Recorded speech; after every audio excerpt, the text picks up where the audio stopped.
nós vamos começar uma nova série de estudos. Então, nós vamos ter 3 meses aí para estudar o livro de Gênesis, o primeiro livro da Bíblia.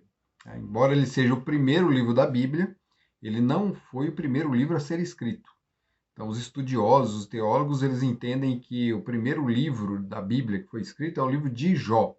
Então, Jó foi o primeiro livro que Moisés escreveu. O autor de Jó é o mesmo autor também do livro de Gênesis. Mas no cânon, na organização do cânon sagrado, ali feita provavelmente por Esdras, né, no período ali do retorno do povo de Deus para Jerusalém, quando eles voltaram do cativeiro, Esdras reorganizou ali, organizou o cânon, embora essa ordem de ter os livros de Moisés como basilares, né, como ali os fundamentos de toda a escritura sagrada, já era vigente já antes do tempo de Esdras. Então, Esdras, na verdade, ele organiza tudo que veio depois, mas tendo os primeiros 5 livros como base de tudo.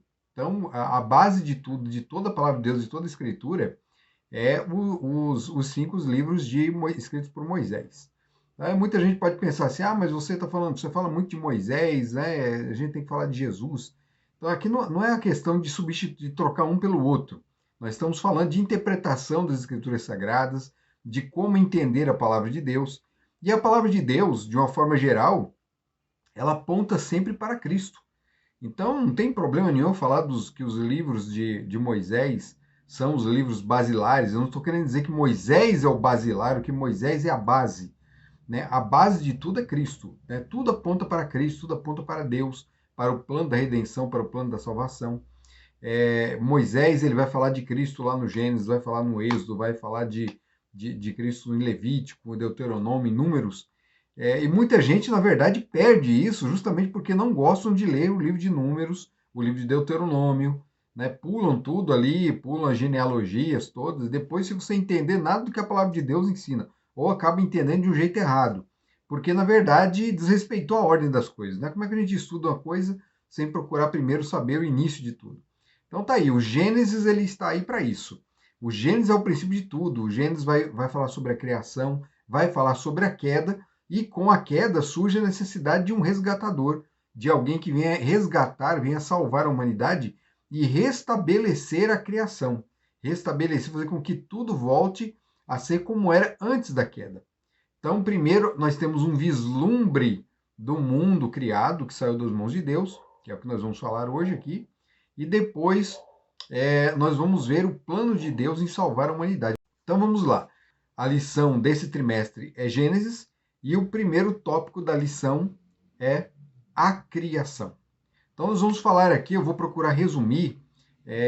Isso aqui daria para a gente fazer vários vídeos falando sobre a criação. Nós temos muito material na internet. Uma pessoa que eu recomendo muito, vocês vejam os vídeos aí, os vídeos do pastor Michelson Borges. Né? Eu vou colocar aqui um card aqui para você entrar na página dele aí do YouTube. Tem muita coisa sobre a criação, sobre criacionismo. Você não sabe, mas existe uma ciência chamada criacionismo. Muita gente fala que não é ciência, né? Os acadêmicos vão dizer que é uma pseudociência, é uma falsa ciência, porque ela não tem método científico nem nada, mas é uma falácia isso aí. Existem cientistas sérios que trabalham com a teoria da criação, né? No caso ali tem que ser tratado dessa forma como teoria, né? Para nós que somos crentes não há teoria nenhuma aqui, mas em ciência é necessário usar essa palavra, porque na verdade a palavra teoria em ciência é diferente um pouco do que o senso comum pensa o que é teoria. Mas isso é outra história. Procurem lá o texto os vídeos do Michelson, e ele vai esclarecer muita coisa sobre você que tem dúvidas sobre criação e evolução, por exemplo. Então, o texto bíblico da criação, ele vai totalmente contra tudo aquilo que os evolucionistas dizem. E para a gente iniciar aqui o nosso estudo, né, o texto básico aqui da lição, que foi colocado na lição, é: no princípio, Deus criou os céus e a terra. Gênesis 1:1. Então, esse é o texto base aqui, mas eu vou dar um outro texto para a gente poder trabalhar com esse também, porque ele está lá no início. Vou pegar um texto agora do fim. O texto é esse aqui. Temei a Deus e dai-lhe glória, porque vinda é a hora do seu juízo, e adorai aquele que fez o céu, a terra, o mar e as fontes das águas. No livro de Apocalipse nós encontramos esse texto, que é um texto, é o texto da primeira mensagem angélica, e ele aponta Deus, né, o nosso dever de adorarmos, de termos Deus como Criador. Então devemos adorar aquele que fez o céu, a terra, o mar e as fontes das águas, ou seja, ele é o Criador. Nós devemos entender Deus como o Criador. Nos dias de Moisés, quando ele escreveu o Gênesis, o grande problema que o povo de Deus enfrentava eram as nações pagãs, que tinham cada um os seus mitos sobre criação. Na verdade, era uma criação que vinha sempre de alguma coisa. Por exemplo, os egípcios acreditavam que os deuses vieram da água. Então, cada um tinha a sua crença própria, cada nação tinha suas divindades. Havia uma explicação dentro dos mitos desses povos aí para o surgimento do universo. Depois, anos depois, muitos anos depois de Moisés, aí, acho que mais ou menos uns 1500 anos depois, 1700 anos depois, vieram os gregos com uma novidade, né? Os mitos saem de cena, não tem mais mito na história, e eles procuram encontrar a essência de todas as coisas na natureza. Então, por exemplo, vai ter um filósofo que vai dizer assim, tudo veio da água, o outro veio, tudo veio do fogo, o outro, tudo veio do ar, o outro vai dizer assim que tudo veio da terra.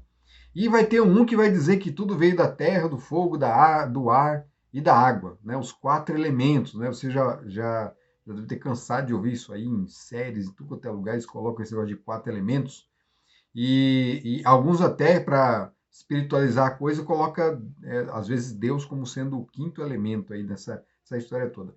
Então, toda essa abordagem filosófica aí dos gregos, ela acabou também atrapalhando o entendimento da palavra de Deus, né? Não estou falando assim que os gregos estavam errados nem nada, né? Eles estavam procurando as coisas de outra forma, tentando explicar o mundo sem os mitos, mas eles entendiam que, na verdade, existia um elemento básico, um elemento eterno, do qual todas as coisas viriam, ou seja, esses elementos dariam origem a outros elementos.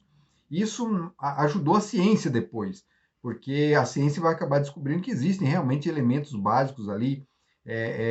Os átomos, por exemplo, que compõem a estrutura de todos os corpos que existem no universo, mas não consegue explicar a criação, o surgimento de tudo isso aí. E a palavra de Deus, ela nos dá uma explicação, que para muitos, né, para os gregos, poderia ser uma explicação mitológica. Mas o interessante é que a explicação que o Gênesis nos dá, ela não entra em choque com a ciência. Na verdade, ela é a única que não entra, porque se nós fôssemos escolher qualquer explicação mitológica de outras nações para a criação, todas elas entrariam em combate, em conflito, tanto é que os gregos tiveram que abandonar tudo isso para poder elaborar suas teorias sobre o surgimento de tudo. Tiveram que abandonar, porque não dava, não tinha como casar. Agora, com a religião cristã dá, né? O cristianismo, embora durante o período medieval tenha sofrido aí, né, conflitos, né, com interesses da igreja e combate com o que a palavra da ciência fazia surgir naquela época, não havia, né? Conforme o carro andava, era possível ver que havia uma harmonização, não havia conflito, não havia embate, né? O que era descoberto, e até hoje não é assim, né? O grande problema da ciência com a religião hoje, com o cristianismo hoje, é justamente a tese, a teoria de que o homem tem evoluído, tenha passado por estágios evolutivos para chegar no que ele é hoje. E não é isso que a palavra de Deus apresenta, certo? Então, esse aqui é um preâmbulo que tomou mais conta do vídeo do que tudo. E agora nós vamos tratar de vários pontos aqui, de forma resumida, para a gente poder entender bem o que a lição tem trazido para a gente essa semana. O Deus da criação. Então, a primeira coisa que nós devemos entender aqui, Deus ele é o elemento principal aqui no texto da criação. Quando diz assim, no princípio Deus é o foco, Deus é a ênfase. A ênfase não está no princípio, não está no que foi criado, mas no Criador. No princípio Deus criou, Deus fez tudo. Né? Na verdade, o próprio nome do livro Gênesis significa princípio. No hebraico também é Bereshit, que significa princípio, mas embora os nomes sejam princípio, a ênfase do texto está em Deus. Deus, porque não existe esse princípio sem Deus. O princípio não existe sozinho. Não há criação, não há surgimento de nada sem anteriormente haver a pessoa divina para dar início a tudo.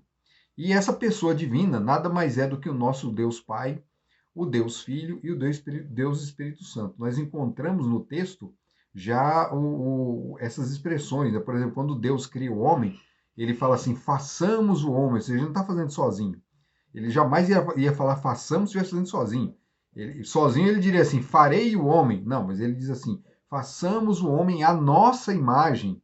Ou seja, não é. Muita gente fala assim, ah, mas ele tinha a ajuda dos anjos. Não, não tem nada de anjo nessa história. Façamos, é o Criador, né? O anjo não é criador, o anjo não cria nada.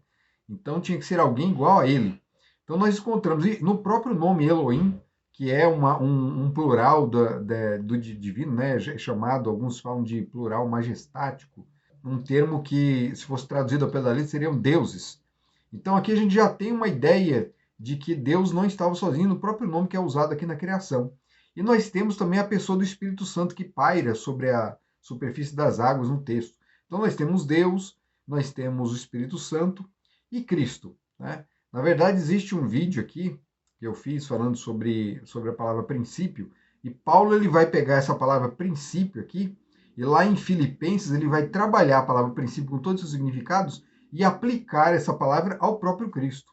Então, aqui, no princípio, nós temos já uma referência ao próprio Cristo, como parte importante da criação, o que vai ser confirmado por João no seu evangelho, quando ele diz assim, no princípio era o verbo estava com Deus e o verbo era Deus. E o verbo aqui, o verbo de que fala João no texto, é o próprio Cristo.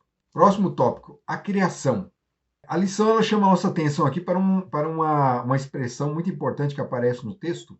Toda vez que Deus vai em cada dia, em cada etapa da criação, ele termina aquela etapa dizendo assim, ó, ele viu, o texto vem dizendo assim, viu Deus que era bom, que aquilo que ele fez era bom. A palavra bom aqui é tov, né? No hebraico, tov, ele tem tanto sentido de bom no sentido moral, né? Bom assim, porque não havia defeitos, não havia defeito. Quando Deus cria o homem ele não tem defeitos morais, ele é íntegro, ele é reto, ele é a semelhança de Deus, tanto no caráter como na forma. Mas Tov também é uma expressão, é uma palavra usada para se referir à beleza, né? O bom no sentido estético. Então é tanto no sentido moral quanto no sentido estético. Por exemplo, essa palavra é usada quando se refere a Rebeca, a futura esposa de Isaac, vem falando sobre a formosura de Rebeca, a palavra que é usada ali é Tov. Então, Tov, ela tem esse duplo sentido, de bondade no sentido estético e também bondade no sentido moral. Então, nos dois sentidos, a criação era boa. E quando Deus termina tudo, quando Deus termina lá no sexto dia da criação, ele completa a obra, é dito assim, e viu Deus que era tudo muito bom. Além de ser bom, Tov, era muito mais, era mais do que isso. Então, era a perfeição da perfeição. E uma outra coisa que vai nos ensinar de que aquela perfeição era completa é que a palavra Tov aparece no texto ali do Gênesis, da criação, 7 vezes. E o 7, na cultura judaica, ela carrega esse sentido de perfeição, né? E isso por conta da própria criação, porque o mundo foi criado em 6 dias, no sétimo dia Deus descansou. Então nós temos 7 dias aqui que perfazem a criação, o sétimo dia ele entra, se encaixa, embora nesse dia Deus não tenha feito nada. Né? Por exemplo, a expressão tarde de manhã aparece no primeiro dia, no segundo dia, no terceiro dia, no quarto dia. Quando vem falar do sábado, não fala tarde de manhã. Mas não é porque o sábado não teve tarde de manhã. É que a palavra tarde de manhã é um marcador, ela marca ali todos os estágios da criação, ela vai delimitando o tempo de trabalho de Deus. Então, houve tarde de manhã, ele fez tal coisa, houve tarde de manhã, ele fez outra coisa. Então, ele foi trabalhando todos os dias, mas o sábado não precisa estar de manhã porque ele não trabalhou mais, ele descansa. Então, existe uma ênfase também no texto aqui para o sétimo dia da criação. Existe a forma como foi construída o primeiro capítulo nos aponta para o sábado. E o sábado é o próximo tema aqui. O dia de descanso, o dia onde Deus cessa suas atividades. Nós devemos entender bem isso aqui, que Deus ele cessa como criador, mas não como mantenedor. Como mantenedor, como aquele que cuida do universo e dos seres criados, Deus, nesse sentido, trabalha todos os dias. É por isso que Jesus fala assim, olha, meu pai trabalha até hoje, e eu trabalho também. Jesus ele não cessa o trabalho. E o trabalho de Jesus é justamente o de guardar, de cuidar, de curar. pode-se ver que lá nos evangelhos, todas as vezes que há uma polêmica a respeito do sábado ali com os fariseus, é Jesus fazendo não trabalho secular. Você não encontra isso. Você encontra Jesus fazendo o trabalho de beneficiar o próximo, de fazer o bem ao próximo, de auxiliar. E muitas das vezes curando o próximo, ou seja, recriando. O ato de curar é um ato de recriar. Você imagina uma pessoa, por exemplo, não tem uma perna, e Jesus vai e cura e pronto, ele tem uma perna agora. Ele não falava, tinha um problema na voz, agora ele fala. Ou seja, Deus recria. Né? Não é uma cura ali de medicinal, né? É paliativa, não, é um restabelecimento completo. A pessoa tinha ali um problema de uma debilidade mental, Jesus vai lá e cura. Há um endemoniado, uma pessoa possessa, controlada pelo demônio, Jesus expulsa o demônio e a vida daquela pessoa se torna plena agora de paz, de alegria, de felicidade. Então, o ato recriador de Deus aparece ali no próprio evangelho, nos dias de sábado.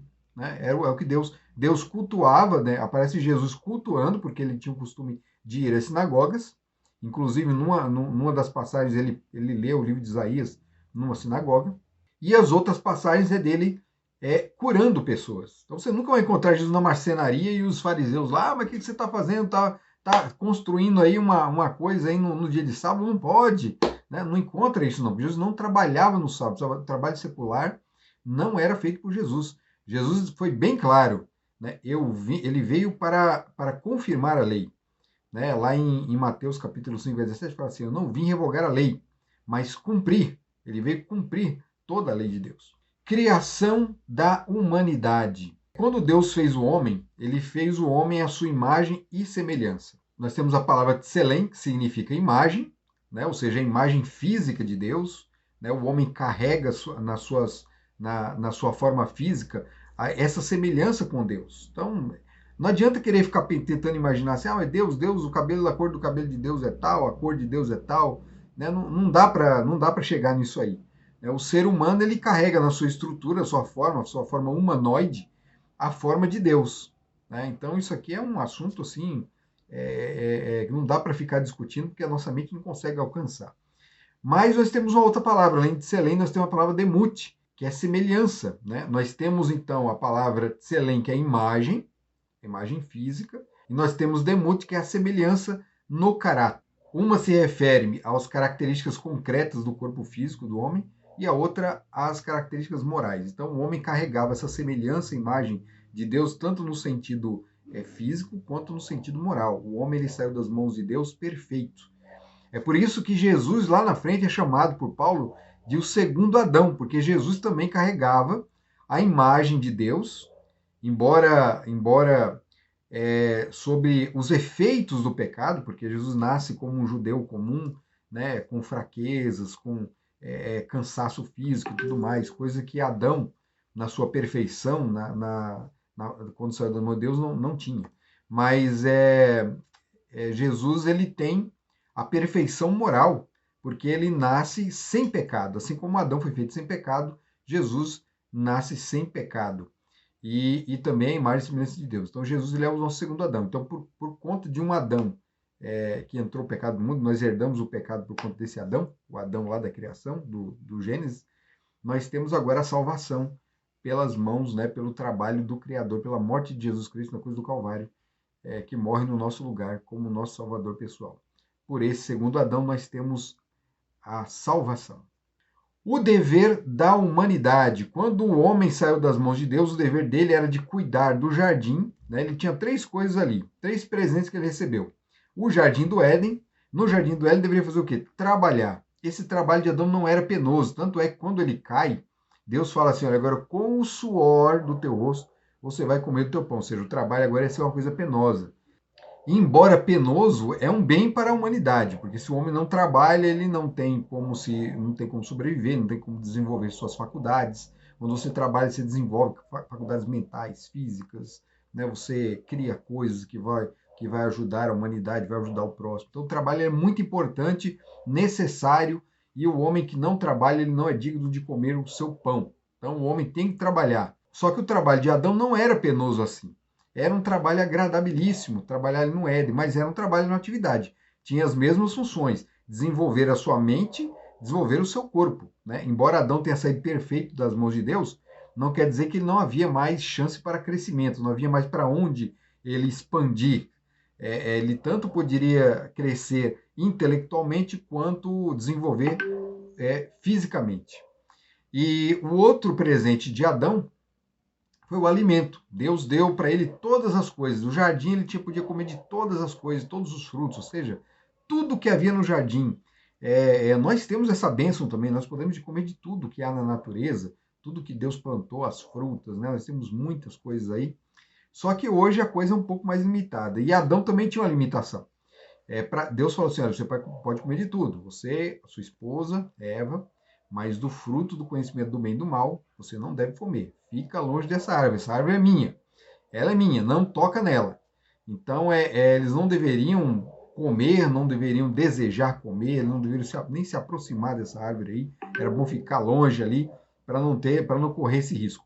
E o outro presente que Adão ganha na criação é a sua esposa. Na verdade, é um presente assim, é a obra final da criação. A mulher, ela completa ali o trabalho da criação.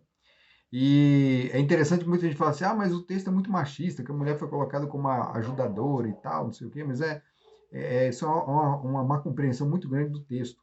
A palavra auxiliadora ali, ajudadora, a palavra que é usada ali em hebraico, é a mesma palavra usada para os sacerdotes que trabalhavam no santuário. Eles tinham a função de serem auxiliares do povo, de auxiliar o povo, de ajudar o povo. Era um serviço sacerdotal de auxílio. A mulher, ela tinha esse mesmo papel. A mulher vem como auxiliar espiritual do homem. Ela não veio como auxiliar para fazer as coisas para o homem e tal, não. Ali no Éden, as coisas eram perfeitas, né? Tudo isso que o homem procura hoje e as mulheres lutam aí pelos direitos iguais, isso existia no Éden, né? Direitos iguais. Ali os direitos eram iguais mesmo. A queda é que subverteu tudo. E hoje fica o conflito entre homem e mulher, aí uma guerra aí desnecessária. Se voltarmos ao Éden, se procurarmos entender como Deus criou o homem, o propósito de Deus para o homem e para a mulher, aí não tem problema, não tem crise, não tem conflito, tá certo? Então, olha, a nossa missão, o Éden está aí, o Gênesis está aí justamente para nos mostrar qual o propósito de Deus para a humanidade. Você não sabe quem é você não sabe de onde vem nem para onde foi. Pois é, o Gênesis, ele fala para você quem é você, ele fala para você de onde você veio e ele fala para você para onde você vai. O propósito de Deus é para que nós retornemos ao Éden. Isso é impossível, humanamente impossível. Mas o plano da redenção, o fato de Jesus ter vindo ao mundo e morrer no nosso lugar, visa restabelecer no homem, né, de recriar no homem essa imagem e semelhança que foi perdida após a queda. O propósito de Deus é esse. E ao mesmo tempo que Deus trabalha na nossa mente e no nosso coração para restaurar essa imagem e semelhança com Deus, ele também nos encaminha para um novo Éden. Nós temos essa promessa lá no livro de Apocalipse, onde diz assim que Deus, ele nos colocará os salvos numa nova terra, num novo céu. Ou seja, é o Éden restaurado aqui no nosso planeta, onde nós poderemos viver para sempre com o Senhor, num mundo de paz e de justiça. Que Deus abençoe você. Continue estudando profundamente o livro de Gênesis. É um livro maravilhoso, incrível, necessário para a gente poder compreender tudo que vem depois na palavra de Deus. Até o próximo vídeo. Tchau.